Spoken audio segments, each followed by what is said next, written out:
Hello बच्चों, चलिए प्रश्न को देखते हैं। प्रश्न है हमारे पास अंतराल माइनस पाई से पाई में समीकरण cos a माइनस बी बराबर 1 तथा cos a प्लस बी बराबर 1 बटा ई के हलों के युग्म a b की संख्या। प्रश्न के हमारे पास चार विकल्प दे रखे हैं a b c d, जिनमें से हमें एक सही विकल्प का चयन करना है। चलिए सर्वप्रथम हम प्रश्न के लिए मुख्य अवधारणा लिखते हैं। मुख्य अवधारणा, प्रश्न में हमें हलों की संख्या ज्ञात करने को कहा है। तो मुख्य अवधारणा में हम सर्वप्रथम देखते हैं कि त्रिकोणमितीय समीकरणों के व्यापक हल किस प्रकार होते हैं, जो कि हम कॉस के लिए देखते हैं। तो यदि कॉस थीटा बराबर कॉस अल्फा दे रखा हो, यदि कॉस थीटा बराबर कॉस अल्फा हो, तब जो थीटा है वह बराबर होगा 2n pi plus minus alpha के, जहां n है वह हमारे पास n का मान है वह हमारे पास पूर्णांकों का समुच्चय होता है, एवं जो अल्फा है वह 0 से पाई के मध्य होना चाहिए। अतः प्रश्नानुसार प्रश्न में हमारे पास प्रथम समीकरण दे रखी है cos a माइनस बी बराबर 1 दे रखा है। तो हमारा जो cos 1 है वह हमारे पास cos 0 पर होता है।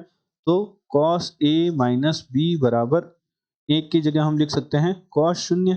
तो यहाँ से a माइनस बी बराबर हमारे पास 0 क्या आ जाएगा, तो a बराबर हमारे पास आ जाएगा b के। तो प्रथम समीकरण से हमारे पास निम्न संबंध प्राप्त हुआ।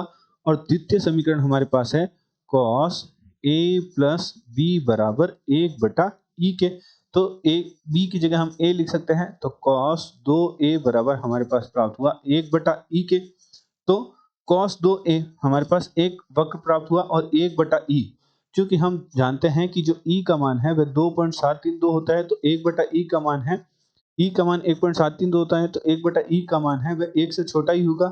तो हमारे पास जो प्रश्न में दे रखा है कि जो a का मान है वह माइनस पाई से पाई के मध्य होना चाहिए।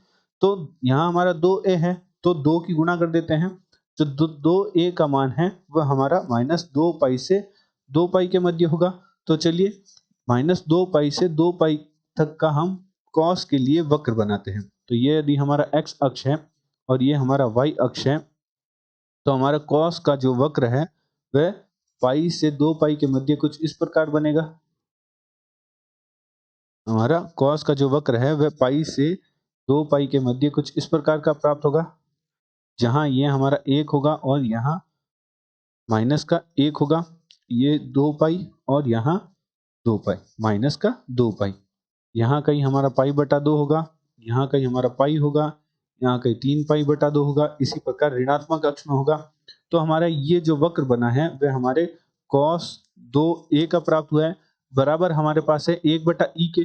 तो जो 1 बटा ई का मान है वह 1 से छोटा होगा। तो जो हमारा 1 बटा ई का वक्र है वो कुछ इस प्रकार होगा, y बराबर 1 बटा ई का जो वक्र है वह कुछ इस प्रकार होगा, जो कि cos 2a के वक्र को 1 बिंदु, 2 बिंदु, 3 बिंदु, 4 बिंदु पर काटेगा। तो 4 बिंदु पर काट रहा है, अर्थात 4 हल होंगे। तो प्रश्न में हमें हलों की संख्या ही ज्ञात करने को कहा है, तो हमारे पास हलों की संख्या प्राप्त हुई 4। तो चलिए प्रश्न के विकल्प देखते हैं। दिए गए प्रश्न में हमारा जो डी विकल्प है वह प्रश्न का सही उत्तर है। हलों की संख्या 4। आशा करते हैं आपको प्रश्न का हल समझ आया होगा। धन्यवाद।